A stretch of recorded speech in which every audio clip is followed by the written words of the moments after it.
Okay, it's time now for the Press Box Podcast. This is episode number 95 of the Press Box Podcast, our college football recap for week 3. We look forward to bringing this to you. Hey, remember, hit us up on our Twitter account at PressBoxPod, our YouTube channel, the Press Box Podcast, where Nathan has put up tremendous video clips, full episodes, key episodes or key points from episodes. We'd love to have you check that out and interact with us. And also our Instagram page at PressBoxPod. Week 3 of college football, lots of good games, 2 in particular that we want to talk about. We're also going to get into some discussion about the college football playoff and how certain teams match up for you. So we've got a great one for you today on the Press Box Podcast. Without further ado, episode number 95.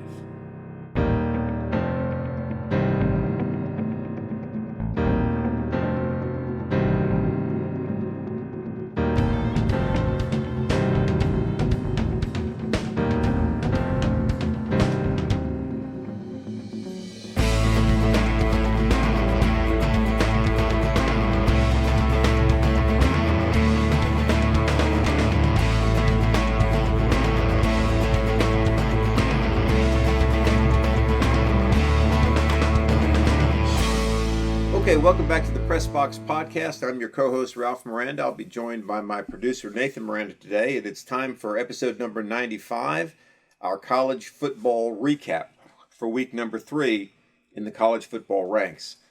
It was a good week of college football. Again, a few pretty good games, lots of games still among teams that were highly rated, playing what I call tune-up games. Still a lot of them, but now in week 4 we should be getting into the meat of our college football schedule. Like I like to do every week, I want to go over the AP top 25. I'll give you the top 10 first. Alabama is still number 1. They're 3-0, 59 first place votes. Georgia is number 2, 3-0, with 3 first place votes. Oregon is 3. Oklahoma is 4. Iowa is 5, Penn State is 6, coming off their big win over Auburn Saturday. Texas A&M is 7, Cincinnati is 8. All 8 of those teams are undefeated and 3-0 at the moment. Clemson is number 9, they're 2-1. Ohio State is number 10, they're also 2-1. Rounding out the top 15, Florida is number 11, Notre Dame is number 12, Ole Miss is 13, Iowa State is 14, Brigham Young is 15. And then, of course, it rounds out down from there. Arkansas is 3-0 at number 16. Coastal Carolina is 3-0 at number 17. And then Wisconsin, Notre Dame's next opponent, is number 18. Michigan 19, Michigan State 20, North Carolina 21, Fresno State 22, Auburn 23, UCLA 24, and Kansas State is number 25. So that's your top 25 after week 3. And let's look at some of the games real quick, Nathan, before we start talking about them. Probably the big game of the week going into last Saturday was the Alabama-Florida game. That was the game that was the game of the week. Alabama started out that game pretty strong, jumped out to a 21-3 lead. Florida then began to run the football quite efficiently and effectively, closed it to 21-16. Alabama then opened it up to 28-16. Florida then closed it to 28-23. Alabama then kicked a field goal, and then Florida closed it to 31-29. The difference is when Florida scored to make it 31-29, they decided to go for 2, did not get it, and that was really the difference in the ball game. They also missed an extra point early on, which forced them to go for 2 at the end. So that being the game of the week, I guess my question to you would be, do you think Alabama has some worries going forward, or do you think they just ran into a really good Florida team? I don't think Alabama's worried because they won the game. I think they knew that it was going to be a tough game because they were in the swamp. Right. Florida was ranked number 11, so I don't think they were expecting to win comfortably. I don't think. I don't think. So I don't think they're worried. Florida's better than I thought they were, I guess. I mean, I know they were ranked 11th and they were undefeated, but I didn't think they were playing that closely. Right. I thought that, I guess I should say, I thought Alabama would handle it. Now, I bet the coaching staff, everybody, when they were game planning, I think they realized it was going to be a tough game, probably. Right. Even though, look, as a fan who's doesn't even follow it that closely, I thought Alabama should win by a couple of scores. Right. So I don't think they're worried at all. I don't know. You know more than I do if they made a lot of mistakes and stuff, Alabama, or if it was just like Florida was played really well. I'm not sure, but do you think that should be the toughest SEC game Alabama has, or do you think they play some tougher opponents? Yeah, I think that's probably going to be the toughest game they have. I think they'll probably have to play LSU, and LSU is really not the team they were 2 years ago. They'll have to play Auburn. Auburn lost to Penn State in State College, Pennsylvania. I think those will be challenging games for Alabama, but I don't think it'll be as challenging a game as Florida. They do not have to play Georgia this year, so the first time they could play Georgia would be in the SEC championship game. But I think the way the game went, I don't think there was a lot of mistakes on either team. I think both offenses just played very well. I have to give credit to Florida, though. Dan Mullen, their coach, last year he had Kadarius Toney at wide receiver. He had Pitts, the tight end that was drafted by the Falcons in the number 4 spot. So they threw the ball quite a bit last year, Florida. This year, he kind of changed his offense to be more of a running offense. And what surprised me, though, was the way Florida was able to run the ball on Alabama. Alabama's always prided itself on having very strong front sevens. They still have tremendous defensive linemen. I think this year, due to injury and talent, they're a little bit lacking at the linebacker position, and I think that causes some problems for them in the run game. So that'll be something that we'll have to look at down the road to see if it comes back to bite them at all late in the season or possibly in the SEC championship game. But I think Florida is a really, really good football team. Of course, they did drop some with the loss, but they're only number 11. They'll have plenty of opportunities to climb back up. They have to play Georgia. If they beat Georgia, more than likely they'll be playing Alabama again in the SEC championship game. So Florida's in a really good spot at the moment. The other game that I think was kind of a big game of the weekend was Penn State and Auburn. That was a game that was number 10 against number 22. Penn State was 10, Auburn was 22. The game was in State College, Pennsylvania, and it was I think it was the 13th game in Penn State history where they had a whiteout, where all the fans wear white. Penn State... That's not every home game they don't do that? No, they don't do that every home game. It's just select big games. Oh, okay. It's an interesting stat. Penn State was 6-6 in the previous 12 whiteout games. Of course, like I said, they reserve it for big-time opponents, so you're not going to win all those things. But what really surprised me, I guess, I thought Auburn would give Penn State all they wanted, and they did. But I really thought Auburn would win the game. But Penn State played really, really well. Auburn ran the ball very well. Penn State ran it pretty well, threw it pretty well, forced a couple Auburn turnovers and mistakes, and ended up winning the game 28-20. They had a fairly big lead, Penn State, 21 maybe to, I think it was 21-10 at one point. Auburn drove down the field 75 yards, pretty much running the ball the whole game. In fact, one of Auburn's running backs was a kid that had transferred from Tennessee, and he was just really a stud running back. They scored to make it 21-17. They kicked a field goal to make it 21-20, and then Penn State drove down and scored the final touchdown to give them the 8-point margin. So, again, I was a little surprised that Penn State was able to hang with Auburn that well, which again is an indication to me that either Auburn is not what they used to be or Penn State is really, really good. And as the results of that game, Penn State jumped up to number 6. Auburn dropped to number 23, which was only a one slot drop, which tells me that the voters kind of saw that they had played a pretty good team and that they played them well. So those were the two games that I thought were the big games of the weekend. Tennessee had a relatively easy time. They ended up playing, I think we said they were playing Tennessee Tech. Tennessee Tech, that's right. And they won that game rather handily, 56-0, which you would expect. I mean, I think there's two ways to look at that game. I think Tennessee Tech obviously does not have the talent to hang with Tennessee. But given the way Tennessee had been playing the first two games, which wasn't terrible, and given their lack of talent when you compare it to other SEC teams, I thought Tennessee might win that game like 38-10 or 38-17. But they did what Tennessee teams had done from the past. They won it big time. And that's a good sign for Tennessee fans, I think. Don't you think? No, you're completely right. I completely agree with that. I'd say the same thing about the first game too, and they played was it Bowling Green. Or Bowling Green. Right. They were favored by like 35, and they won by like 33. They basically won as they were favored. Right. And I was thinking both those games, Bowling Green and Tennessee Tech, I would expect them to win, like you said, maybe like 35-10, or right. like win comfortably, but not like a huge blowout. But they blew out Bowling Green, right? And they really blew out Tennessee Tech, yes. Which is something that the good teams do that, right? And most recently, Tennessee teams haven't really like put up 50-something points on those type of opponents. That's right. So I completely agree with you. I think that's a great sign. And remember, they played pretty well against Pitt. They did. They lost, but it came down to the wire. I think Tennessee is much improved from last year and from the last few years. Right. I don't know if the record's going to show it. I guess as Bill Parcells once said, "You are what your record says you are." Right. That's right. But regardless of the record, at the end of the season, I think Tennessee fans have to look at some of these games and say, "Listen, Tennessee was doing what they were expected to do against the weaker opponents." Right.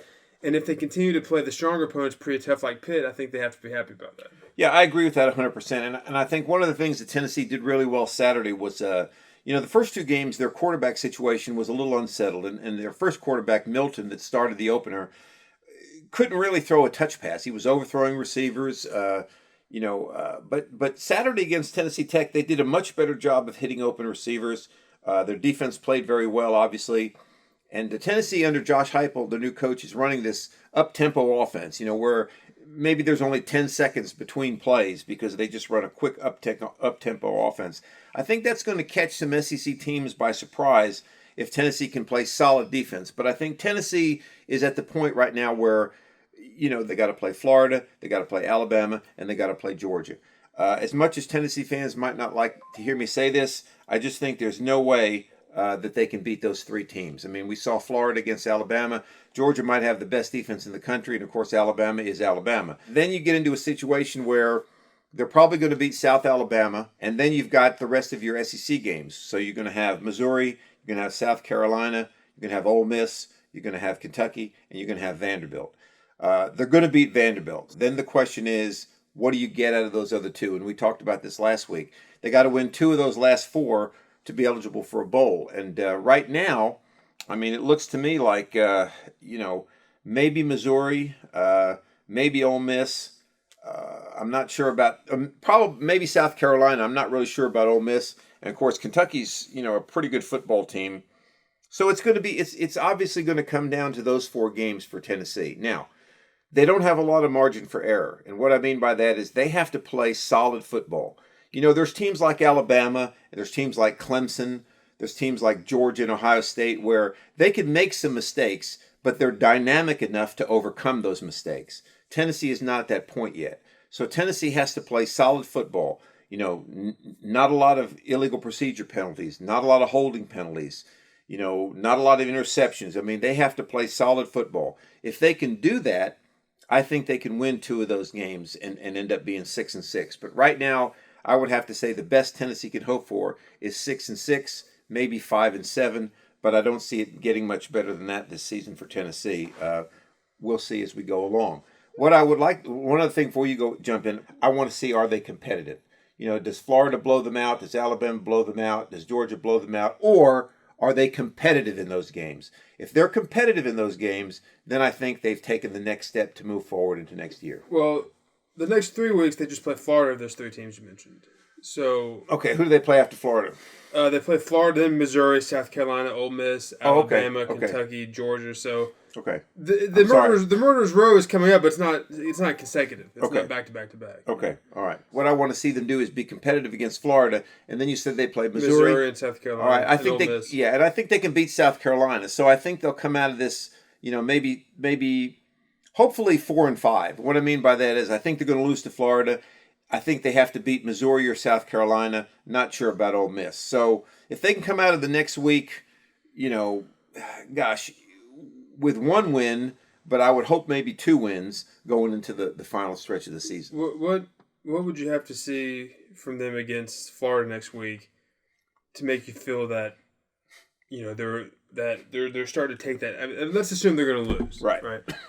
What do you have to see for them to assume they're taking that next step though? They're becoming more competitive against the elite SEC teams. What would you have to see from them? Well, a certain score margin, or would you have to see just a certain limit of turnovers? Like, what would you look for? Yeah, that's a really good question. The score doesn't really matter to me. I don't think Tennessee has enough talent to be able to stop Florida from scoring multiple times.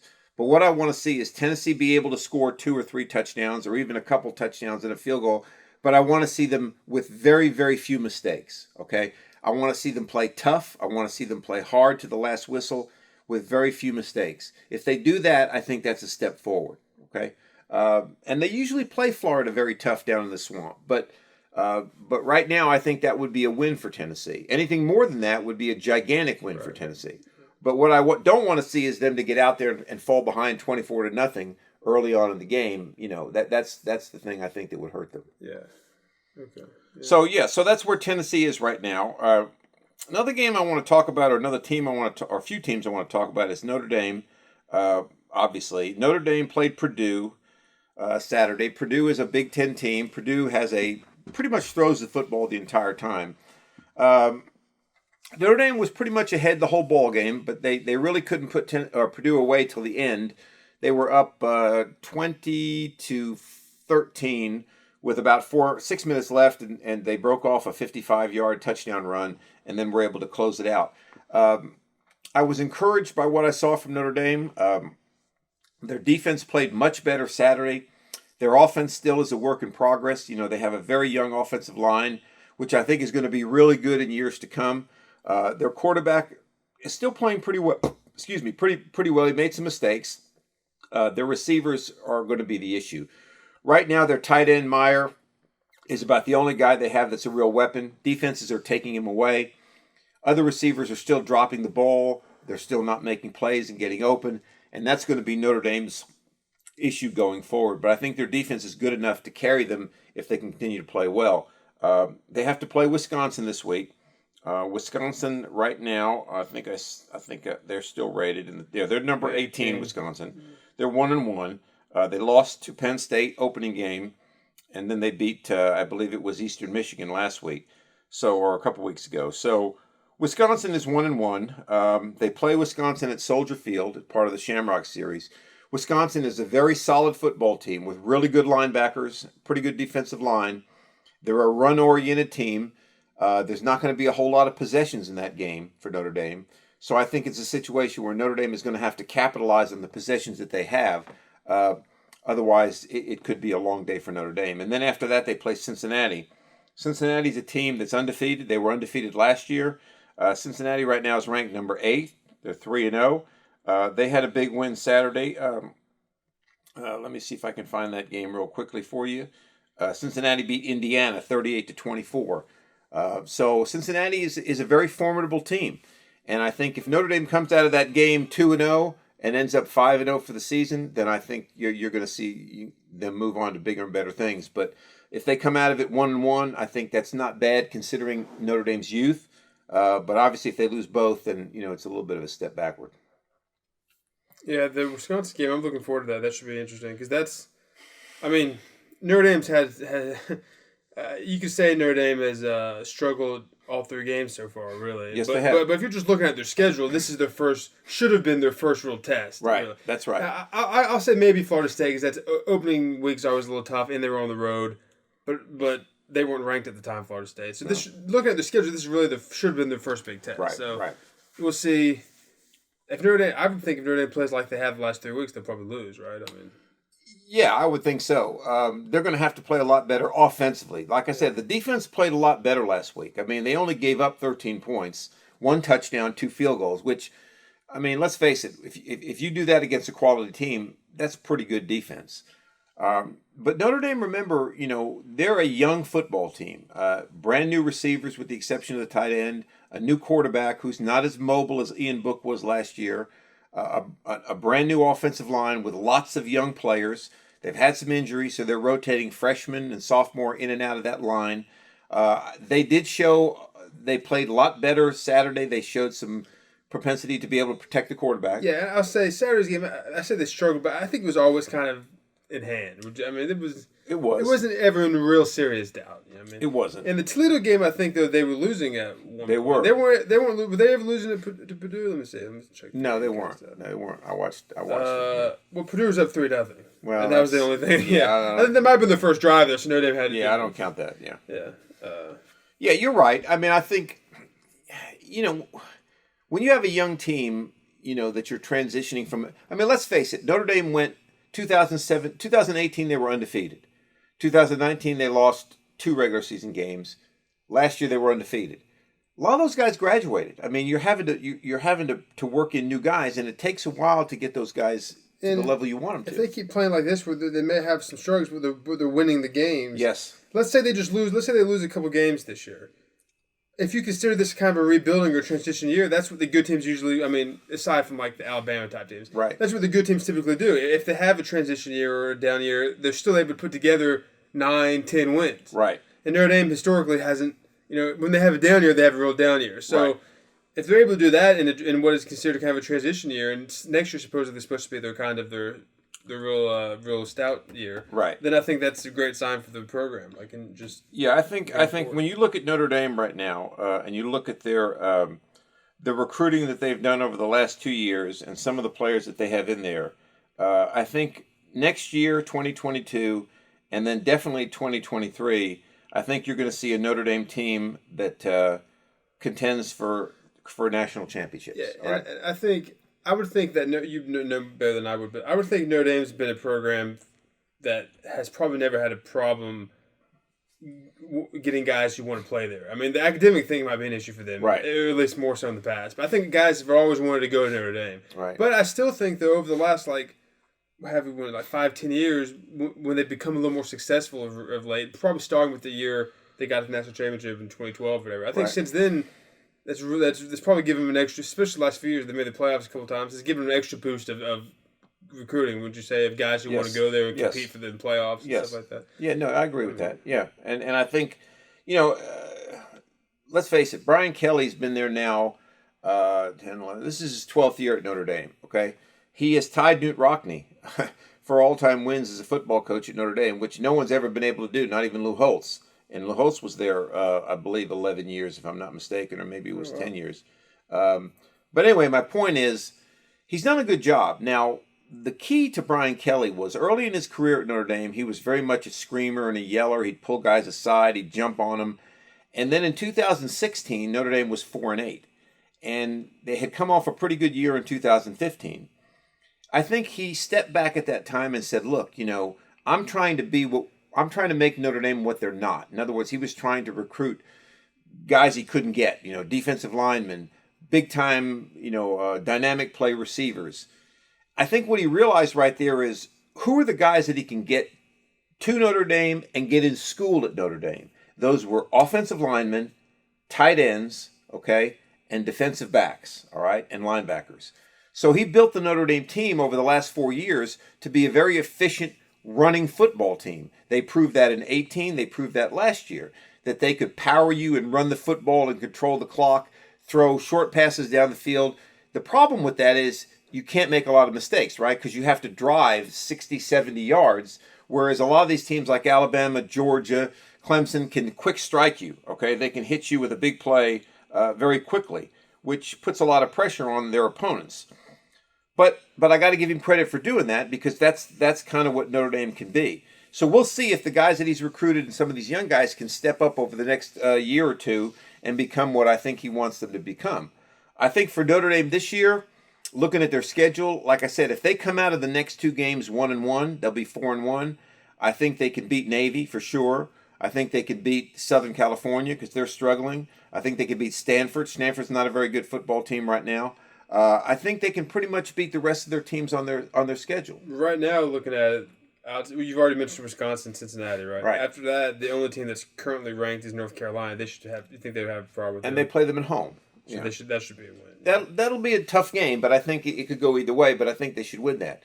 So what I'm saying is, if Notre Dame comes out of the season 10-2, I think that's a win for Notre Dame. I mean, they'll get a good bowl game, and they can move forward into their years that I think they're going to be a real challenger. What I don't want to see from them is to come out of the season 8-4. Because that means you will have lost to some teams that you shouldn't lose to. There's no shame when you're the type of team Notre Dame is right now with young guys to lose to a top 10 opponent. Okay. Yeah. I agree. I think if they lose back-to-back to Wisconsin, Cincinnati, that doesn't look good. But if they win out after that and they end the season with 2 losses, both to top, well, Wisconsin's 18, but to ranked teams top 15, I think that's pretty good. I agree. Considering a rebuilding year. I agree. Yeah, I agree with that. But I could also see them somehow beating Wisconsin, Cincinnati, and then maybe beat Virginia Tech, USC, but then late in the year losing to Stanford last game. I can see them. I can see them losing a game that you would think they would have lost, considering they just beat Wisconsin and Cincinnati. Right. I don't know. Right. Seem like that type of team this year. Right. Well, we'll find out a little bit about Notre Dame this Saturday when they play Wisconsin. We'll see if they've taken that step forward. I want to talk about Georgia a little bit. Georgia's 3-0. They beat Clemson the first week of the season. All they gave up to Clemson was a field goal. Of course, their offense didn't score anything. Their touchdown came out of pick 6. They've beaten, they beat a non-conference, UAB. Yeah, I mean, you can't count that one. And they beat South Carolina pretty badly Saturday. Georgia can go as far as their offense takes them. JT Daniels is their quarterback. He is a drop-back pocket passer. He doesn't have a lot of mobility. Georgia's always been known for their running game. I think if Georgia can develop offensively, similar to Notre Dame, but on a little higher level, if they can develop offensively, I think their defense is good enough to carry them the rest of the season. Their test is going to be Florida. I mean, that's going to be the game for them. The only game, I think, coming up that's really going to be a challenge for them. Auburn? Probably not. I don't think so. I think they'll beat Auburn. No. Well, Arkansas is pretty good right now, but I think Georgia's defense is good enough to beat those teams. That's at home, too. But Florida's going to be the key. All right. We saw Florida move the ball very effectively against Alabama. So we'll see what they can do against Georgia. But Georgia, like I said, if their offense can develop, I think they're going to be a force to be reckoned with. And if they beat Florida, obviously they would end up playing Alabama in the SEC championship game. So how did they get away with playing Charleston Southern the second to last game of the season? Yeah, I don't know. I mean, that's ridiculous. It is kind of ridiculous. I think it's Charleston Southern. I don't know if that's what it looks like. I mean, I understand why teams play these teams. I mean, it's twofold. One, it gives a team like a Georgia or an Alabama or whoever, Clemson, a chance to play young guys to see how they're going to be. But it also gives these teams a chance to make a big payday, right? I mean, they get $250,000 to come in there. They probably know they're going to get beat, but they go away with money that they can build their program with. I'm looking at these schedules. This is a little bit of a tangent, but is that a new thing now? You talked about how usually the second week of the year teams play those type of teams. Is it a new thing now to put one of those at the end of the schedule? Because Florida plays Samford the third to last game. Yeah. Let me see. Alabama plays one of these teams. Alabama plays. Well, I don't know if you count New Mexico State third to last game. Is that a thing now? Is putting some easy opponents at the end of your schedule? Well, I mean, cap it off. Yeah, because it makes sense, right? I mean, you've gone through the meat of your schedule in the SEC, and now you want a little bit of a breather before you have to get into your SEC championship, right? So yeah, I think it is a little bit of a new thing that these teams have set up. So we'll see what happens. I mean, it's going to be interesting to see. Clemson's going to be right there. They're 9th right now. Oklahoma beat Nebraska Saturday, but Nebraska gave them a fight. And 23-16. Yeah, I'm not really sold on Oklahoma right now. I just don't think they're that great of a football team. They're a good team, but I'm not sure that great. Oregon's going to be the key. I mean, Oregon is 3-0. They will be the test. They beat Ohio State at Ohio State, which was a tremendous win for them. And they're probably they beat Stony Brook, which, I'm not going to count that this weekend, but they're probably going to win the Pac-10 because there's really nobody in the Pac-12, I guess it is now, that I think can beat them. I think Utah is in the Pac-12. I don't see them ranked. I don't see BYU ranked. So I think Oregon is going to be a team that is going to be reckoned with.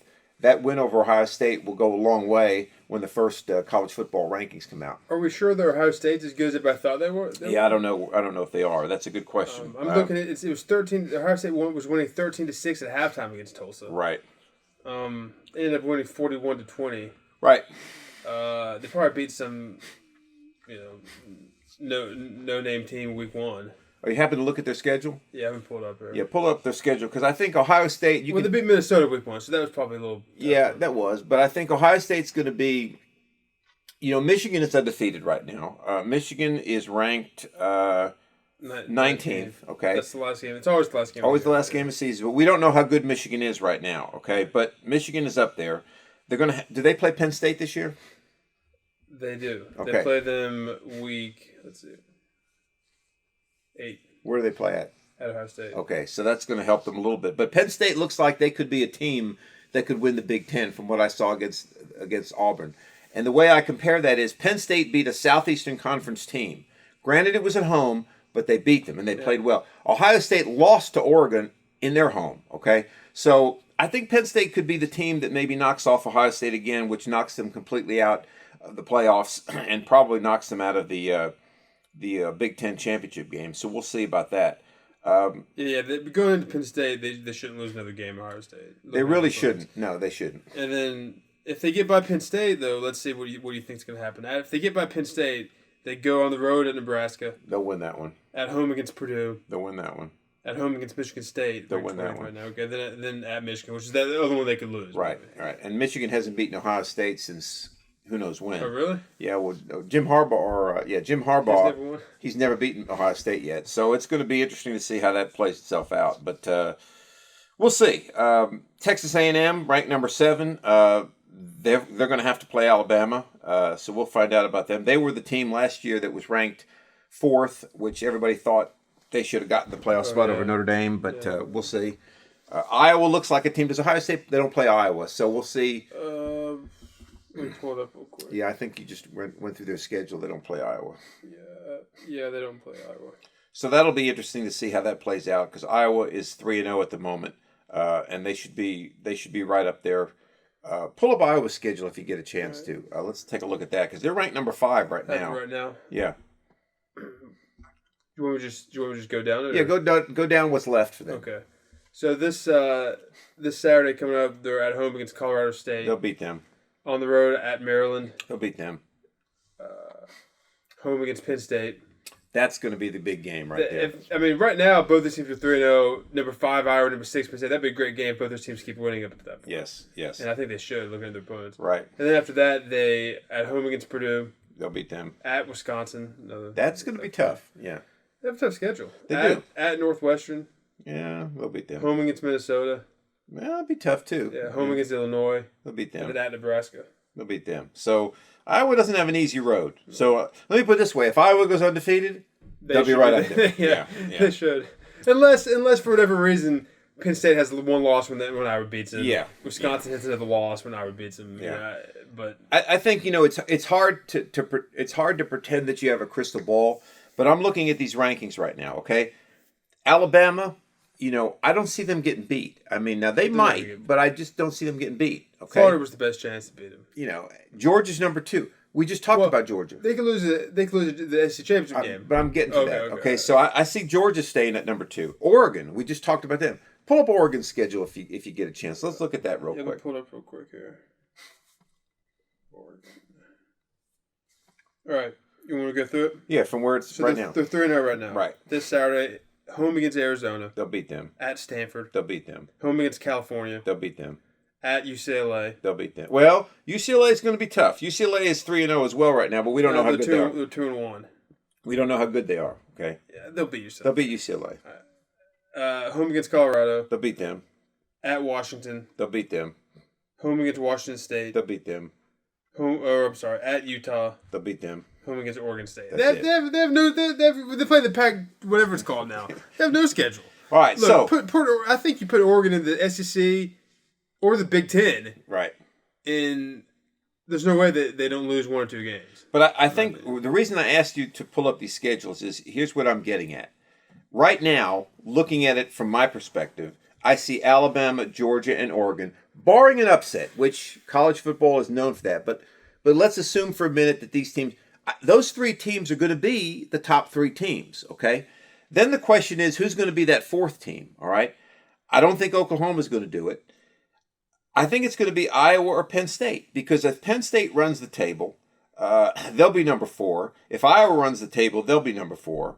Yeah. If both of them lose, then I think you could see a situation where, I think Texas A&M's going to lose to Alabama. They'll drop out. If Cincinnati beats Notre Dame, they could very well be up there. If Notre Dame runs the table, they could be up there. If Notre Dame runs the table, they could be up there because, you've got Florida up there. You got Ohio State with a loss. You got Clemson with a loss. So, yeah, that could happen. If you have like an Iowa in Notre Dame, there would be somebody it would be whoever's higher than the current run. Right. Currently. Yeah, Right. No, but I think then you look at quality of opponents, and I think Notre Dame would have a higher quality of opponent there. Think they could jump them then? They might. Yeah. But my point being is that I think this year, barring any unforeseen upsets, really the battle is going to be who's going to be number 4. See, yeah. And I think Clemson. Clemson's going to say, hey, if Clemson goes 11-1 and Georgia's ranked number 2, they're going to say, hey, we lost to the number 2 team in the country. Okay. If Iowa or Penn State go undefeated, they should very well be considered for that number 4 spot. So it's going to be really challenging to see who gets that 4th spot this year. And I believe we said those two teams play each other, right? Iowa and Penn State, did they do play each other. So that will one of them's going to negate the other. That's right. But why don't you think it would be Oklahoma? Because I'm looking at Oklahoma's schedule here. Who's going to beat them? Well, go through it then. Okay, so they're 3-0 right now, and I know that they struggled some week 1 against Tulane, right? But then they beat Western Carolina 76-0, which they should have. They beat Nebraska. Well, they kind of had some trouble, so maybe you're right. But anyways, home against West Virginia, win. At Kansas State, win. At Texas, right? I guess that could be tough. Home against TCU, it's probably a win, right?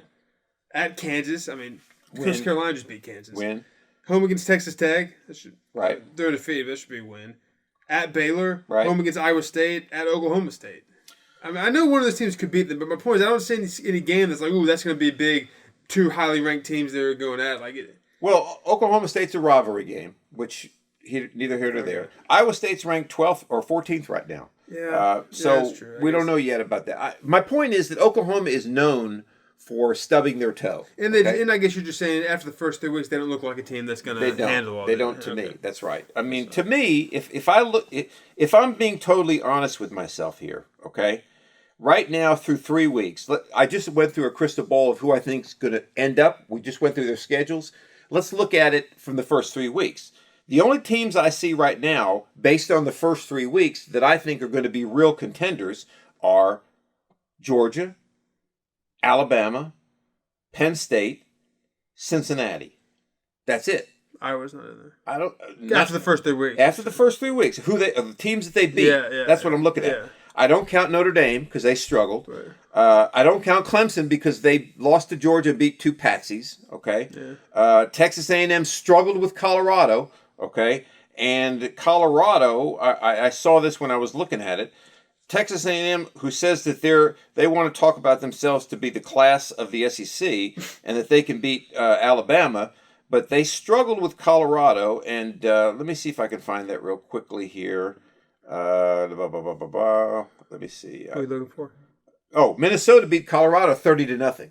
Okay, so here's a team, Texas A&M in the SEC that struggled with Colorado. Minnesota went to Colorado and beat them 30-0. Okay, so. That's why I say I don't count Texas A&M. So, based on the first 3 weeks of the season, the teams that I look at right now are Alabama, Georgia, Oregon, and Penn State. Those are the teams I think have taken care of business the best way so far. And you said who you thought the top 3 were going to be at the end of the year and who was vying for the 4th. Make a prediction, who's going to be the 4th team? I say Penn State. I say Penn State because if they beat Iowa and Ohio State, they're in. All right. And that's what I'm saying. Do you think they will? Make a prediction. Who do you think will be the 4th team? I think they will. I think they'll go. I think they'll go. Well, here's what I think. Well, then again, though, I think they're going to beat Iowa, and I think they're going to lose to Ohio State. I don't know why I feel that. Well, then again, though, Oregon, though. I forgot about Oregon. Oregon's in the top 3. You know what? I take that back. I forgot about them. I think Oregon's going to be the 4th team because we've seen they play nobody. right? And they're going And to slide, you think, a little bit to the think fourth they'll team? slide though? I don't know. I mean, that's the whole point. I mean, we don't know. Oh wait, I'm sorry. You had them on the top 3, didn't you? Yes, I did. Okay, yeah. I But see, you got to remember. Here's another thing. I forgot about that. When the college football playoff committee starts ranking these teams, they're looking at strength of schedule. They're looking at who they played and when they played them, and we don't know what's going to happen. For example, like Oregon beat Ohio State. I don't think this is going to happen. But let's say Ohio State loses to Penn State. Okay, I see. 2 losses. Become a tougher. That win doesn't look as impressive as it did early on, right? Okay. Let's say that Iowa loses a game before they play Penn State. That win may not be as impressive, right? Right now, Clemson's got to pray that Georgia stays undefeated. If they do, Clemson may have the strength of schedule that makes them a little bit better. You see what I mean? Depending on what happens, though. Depending upon what happens, that's exactly right. Yeah, it's hard to predict after 3 weeks. If Texas A&M's up there, you got to look at. They're going to start looking at. Well, they beat Colorado by 7. Minnesota, and it depends on what happens to Colorado from here on out, right? Okay. Same with Notre Dame, right? I mean, Notre Dame struggled to beat Florida State. We thought Florida State was a better team. They lost to Jacksonville State, and they just got hammered this past weekend by somebody. Okay, so Florida State does not look like a very good football team. And Notre Dame struggled to beat them. I don't think with the top 3 basically locked up in just one spot there, I don't think Notre Dame's getting in. No. I don't think they are either. I mean, but I'm just saying, I'm just trying to give you an idea of how the committee's going to look at this. So you'd say it's too early for you to pick a team. I pick Penn State. If I had to, I would pick Penn State. Yeah, right. but it's still too early for me to make that call. Right.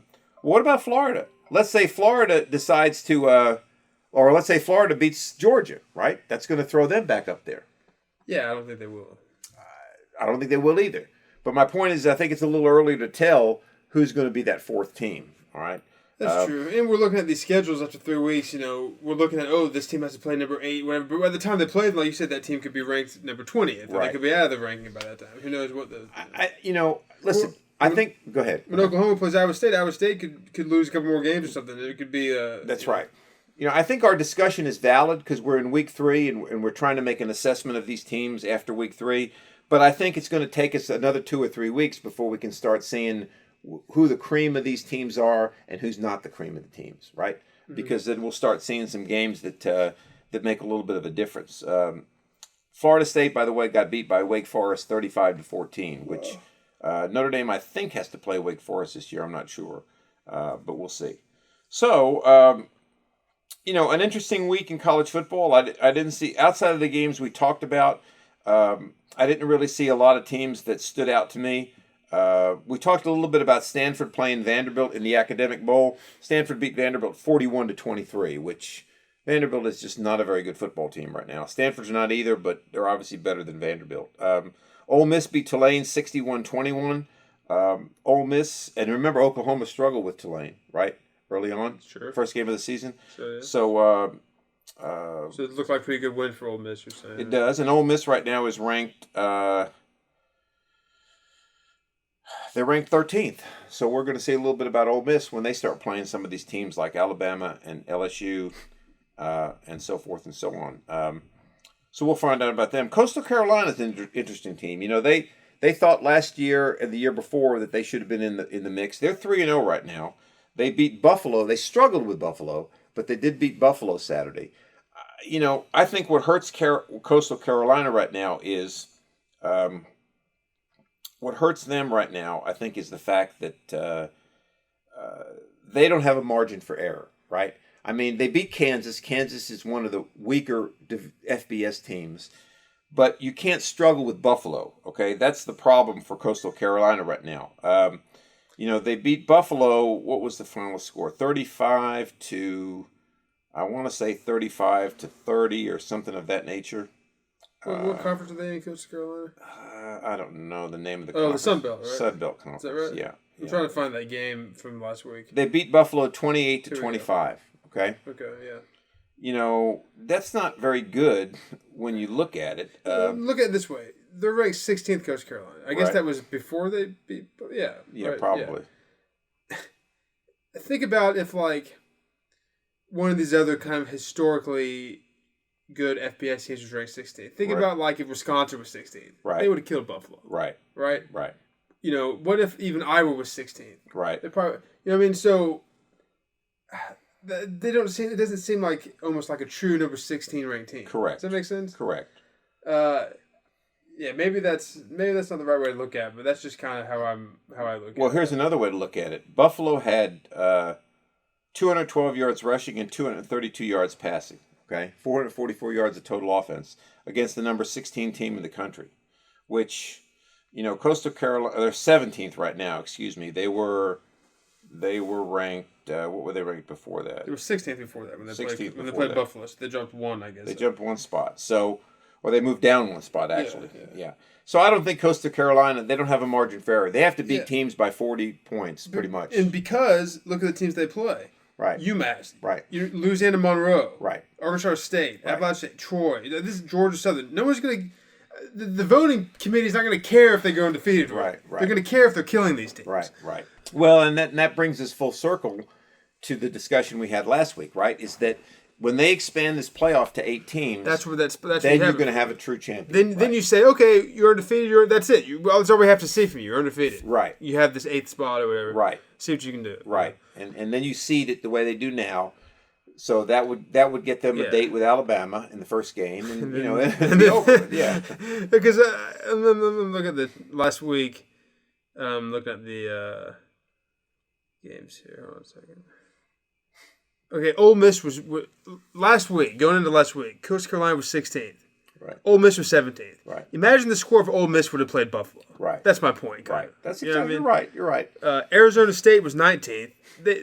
I still think they would beat Buffalo a little more handily. You see what I'm saying? So. Yeah, I think so. And see, the problem with college football, and I think everybody knows this, but it's good for the fan base, is that unlike the NFL, where if you go undefeated in the NFL, you're going to be the number 1 seed. Okay, I mean, there's no question about that. But in college football, there's such a disparity between teams that you can't just look at a record and say, "Hey, I'm undefeated." Okay, like you said, it depends on who you play, right? They almost, I don't know how they would do this, but what if they could somehow structure like conferences or do away with conferences or structure it in some way where it's like the NFL, where it's like if you know what I mean, like where you don't have to worry about that strength of schedule bull crap. It's just look at your record. Is there a way they could structure that somehow? You think, like, you know, reconfigure like? How could you do that though? I mean, here's why I say that. Let's say Alabama's 12-0 and Coastal Carolina's 12-0. How could you compare those two teams? Right now. Yeah. What I'm saying is, like, what if they did something like, I'm saying structure it in a way, like, let's say, what if they did something like some of these European soccer leagues do? What if they take the top 2 teams or 3 teams from all the Power 5 conferences or something, put them in, like, their own, like, something, like, call it one conference that they're in. That way you have the cream of the crop only in this conference or something. And then if you go, and then you have like a B League type of thing with all these other teams. Right. So if there's an undefeated team in the B League, you know, maybe they'll move up next year and they'll take the team that had the worst record in that cream of the crop conference and they'll move them down to the B League. You know what I'm saying? Right. But other than that, if there's a team that's undefeated in the B League, it doesn't matter because they're in the B League. You know what I'm saying? Like structure it somewhere. Like what if you had a super conference of the top teams in the SEC? So say you take Alabama, Georgia, Florida. Right, take those teams. But then you throw in Ohio State, Penn State. Then you throw in Oregon. You throw in Clemson, Notre Dame, and like that's a conference. Right. You know what I'm saying, and then they only play mostly each other in that conference. They maybe have 1 or 2 games in the B League. Right. But I'm just trying to think of some way. No. I think that's an interesting way to look at it. But I think the SEC is becoming a super conference. Right. They've got 14 teams now. But they're going to have Texas and Oklahoma. Yeah, but still, though, you can be in the SEC and you still play an in-conference game and you play Vanderbilt and Kentucky. Like, you know what I mean? Like, take those teams to be in the B League. Well, you're right. But see, here's the problem with college football, okay? I think the NCAA is starting to phase out, especially with this name, image, and likeness thing that came about. The NCAA, there's really no purpose for them anymore. So that's why you're having these SEC going to 16 teams. Big Ten now has got 12. They may even go to more.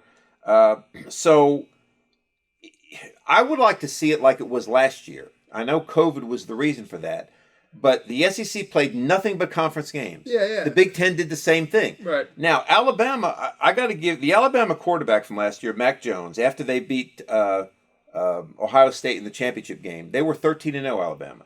He said, I think we're the best team, we're the best national champion ever. And you know, because we had to go through an entire SEC schedule. He's got a point, okay? They couldn't play South Alabama last year. Yeah. They had to beat SEC teams every week. Yeah. And then they had to beat Notre Dame and they had to beat Ohio State. That's a true champion to me.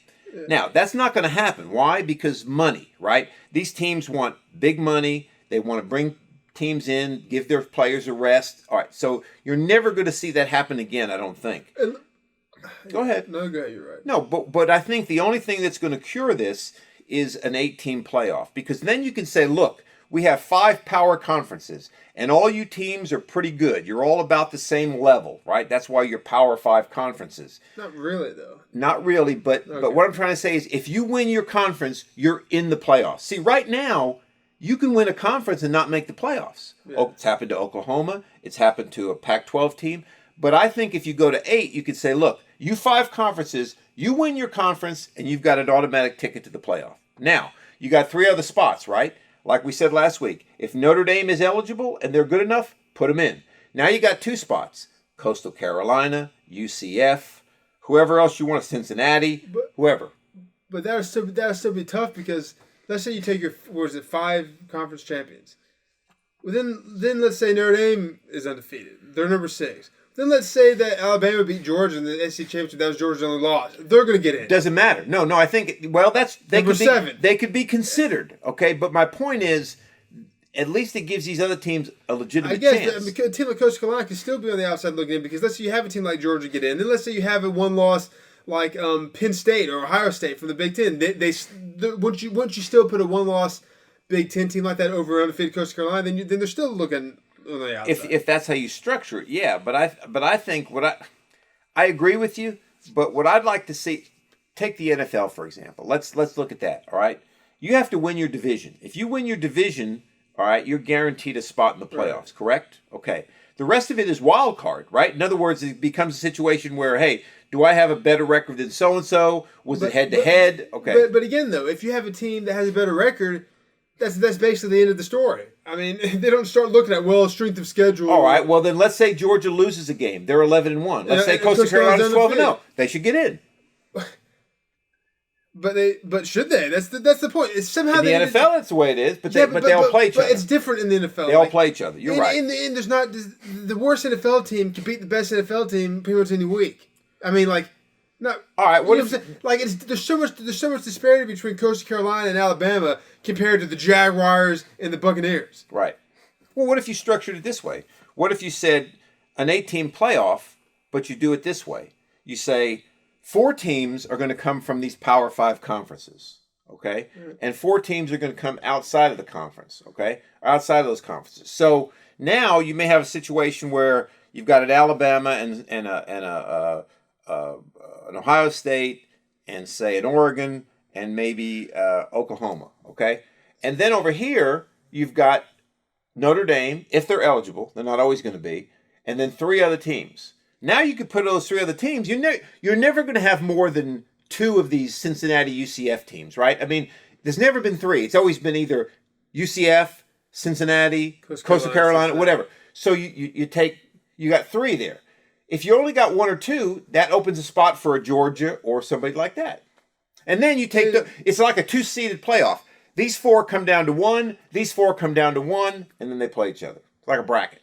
I guess I just feel like there's a chance for multiple versions of that Georgia team that has one loss that lost to the conference champion, and then you have Notre Dame in the mix. That seems like you don't have that much. Yeah, but I think you're thinking about it from a true mathematical standpoint. But I think when the season plays itself out, you very rarely have that many opportunities, right? Because this year, say Georgia loses to Alabama in the SEC championship, and let's say Clemson has 1 loss. That takes care of itself because Georgia beat Clemson, right? So I don't think you're ever going to get to that level. I think it's going to be 1 or 2 situations. Maybe this is a ridiculous way. I still kind of like I'm going to use Serie A as an example of soccer. I still kind of like that because I feel like I don't know a whole lot about soccer, but I feel like all these teams in Group A and B or whatever are all Serie A teams. Right. But obviously, like, there's a big difference between Juventus and, like, Udinese, right? There's a huge difference, but they're still considered Serie A, just like these teams are still considered FBS teams. Yeah. So the way they handle it is they say, well, you're Group B, you're Group A. Right. Now, if you win Group B, well, you bump up to Group A, and the worst team in Group A will bump down to Group B. Then you can but I think that's a good way to do it. Yeah, but like Coast Carolina, you won Group B now. We'll bump you up into the Group A, and then see if you can hang. And then if they go undefeated in Group A, there's no question they're in the thing. All right, you're right, but you see, you got to remember another thing about Serie A. Serie A has a Group A and a Group B. Do they have any more than that, or just two? No, just two. Okay. But they play 35 games. Okay, in Serie A, they're all playing each other though. Right. All right now, and Serie A only takes one. You win the league, you're the champion. There's no playoff. Okay. You see what I mean? There's no playoff. So you're so right. What's the point of the groups then? Yeah, I don't know. If they all play each other and there's no playoffs, well, for all our listeners at home, listen. For all our listeners at home, we're going to research this and talk about it next week because Nathan makes a good point. What's the purpose of Serie B if they're all playing each other and there's only one? It's called Serie B. I didn't know that. No. It's Serie A. Okay. Okay, but we'll look it up. We'll figure it out. We're getting into a realm now that we probably shouldn't be in right now, which is probably true. European soccer leagues. But the point is, college football is never going to have a real. I think we're closer to a true champion now than we've ever been. But I think if we go to 8, we'll have a real true champion. I really do. That's a good summary of what you're saying. because let's face it. How do I want to say this? Over the last 7 years. Started in 14, right? 1, 2, 3, 14, 15, 16, 17, 18, 19, 22. This is the 8th year of the college football playoff, okay? Just about every year, you've had a conference champion not get in, okay? Because of whatever reason. And that causes controversy. That's why I think if you take all 5 champions, then you got to win your conference, period. You can't say, oh, we lost the last game. And no, you got to win your conference, okay? And then you look at these other 3 teams to add in there. So I think you get more of a true. That's the best way to do it with their current conference structure. With their current structure, that's right.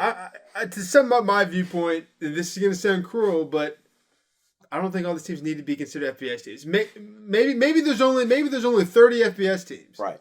Or 25 FBS teams, right. and then they're the only ones who can be considered for the playoff. Right? How about that? Like the NFL, there's 32 NFL I agree teams. with that. I mean, I don't have a problem with that. I mean.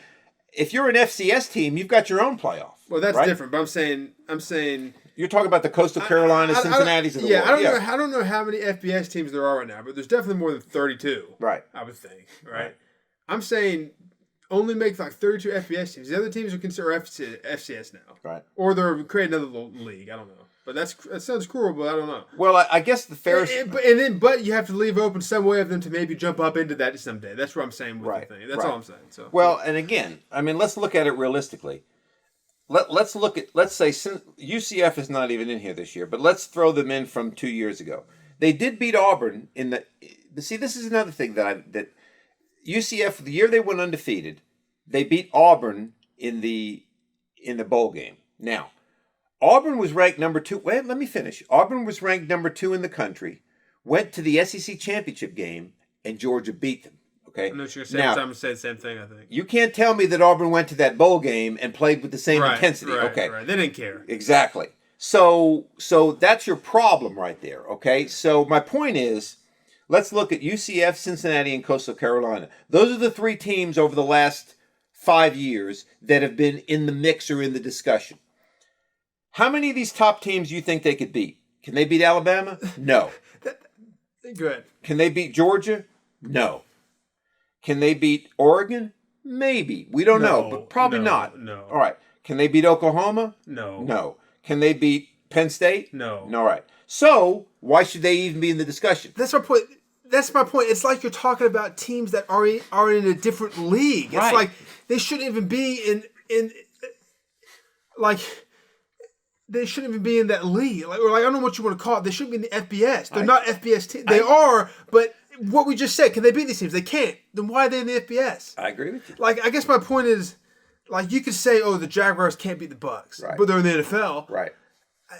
I guess, yeah, okay, but I don't know how to explain it, though. But they have their chance to be in the playoffs. I don't know what I'm trying to say. I guess my point is, you can say something like the Jaguars aren't going to beat the Buccaneers. Right? Yeah, the Jaguars are probably, I don't know if you can say can't, but they probably won't beat the Buccaneers, or I'm telling you, the best team in the NFL, whoever you want to say that is. But it'll be a lot closer than some of the matches we were just proposing there. And not only that, but week to week, they may not be playing the best team in the NFL week to week, the Jaguars, but they're playing teams every week that are NFL teams, which that carries with it the association with what I'm trying to say. The NFL kind of carries with it, this is the best of the best, in the sport. Kind of. FBS doesn't really mean that. So even though you're playing FBS teams every week, you're not playing the same caliber FBS teams as you are other FBS teams. Every NFL team is of the same NFL caliber, because there's only like 32 of them. There's not like however many, 80 of them, like the FBS, however many FBS teams there are. So I'm not going to listen. I don't know how to maybe defend it any better than that, but I'm not going to listen to people trying to say what we're saying, listen to what we're saying, then try to say, yeah, but the worst thing in the NFL can't be the best thing in the NFL, but they're in the NFL. It's like, well, I think what you're trying to say, to sum it up, is that the disparity between the best team and the worst team in college football is a lot wider than it is in the NFL. And this might be a better way to say it, and not even the best and the worst. The disparity, the difference between the best college football teams and the ones who are pretty good, like Coastal Carolina, is a lot bigger than the best NFL and the pretty good NFL team. Take a solid NFL team. They're not that much worse than the best NFL team. Right. Take a solid college football team, Coastal Carolina. They're a lot worse than Alabama. And here's another issue to think about. Okay, is that in the NFL, all right, you got 11 on 11, right? Probably. Wait, you mean 11 defensive players, 11 offensive players. Same in college. There may be 10 great NFL players on one side and 10 on the other. Whereas in college, you might have 8 on one side and 4 on the other. You follow me? It's most of the guys in college are never going to play in the NFL, right? All the guys in the NFL are in the NFL. Right. Now, I guess that's and the other thing is, quarterback becomes an important thing in the NFL, doesn't it? For example, let's say the Buccaneers play the Jaguars. If you put Trevor Lawrence on the Buccaneers and Brady on the Jaguars, big difference. Big difference, okay? Yeah. Where in college, it wouldn't be that big of a difference. If you take Alabama's quarterback. Take Alabama's quarterback and put him on Coastal Carolina. Is that much better? And put Coastal Carolina's it's not going to be a difference. That's weird, isn't it? It is weird, but that's I think we hit on it right there, is that that's the difference right there. So that really adds credence to your point, is that there's got to be some way to do it, because the way it currently is set up, you're never going to solve the problem, okay? And that's the issue right now. So anyway, we'll pick up this discussion next week. It was a good week of college football. As I said, we're starting to get into weeks 4, 5, 6, and 7. I think we'll weed out some teams. We'll have some better discussions, and we'll be able to narrow a little bit closer on who we think the cream of the crop is. So remember, our Twitter account, @PressBoxPod. We're putting a lot of stuff up there. We want you to interact with us on that. Tell us your thinking on this, your favorite team. How do you think the playoffs should be structured? Give us your insight. We have a YouTube channel, the Press Box Podcast. That's a good way to hit us up with your comments there. We have an Instagram page, @PressBoxPod, another good way for you to give us your comments. And remember, Nathan and I are both available for fantasy advice as well. So make sure you tell us about your fantasy teams and how you would like for us to help you on that. Joseph is as well, I'm sure. Joseph is 2-0. We got to give him credit for that. So you can hit him up as well. If you want advice from one of us specifically, just let it be known. Say I would like Ralph's advice or Joseph's advice. That's right, and we'll be glad to get back to you. So we've enjoyed it. Another great week of college football. Make sure you come back next week for week 4. We have some good games next week. Notre Dame and Wisconsin. We've got some really good games coming up. Tennessee, Florida. Some really good ones that we're getting into the meat of the season. So for Nathan, my producer, I'm Ralph, and we'll see you next week on the Press Box Podcast.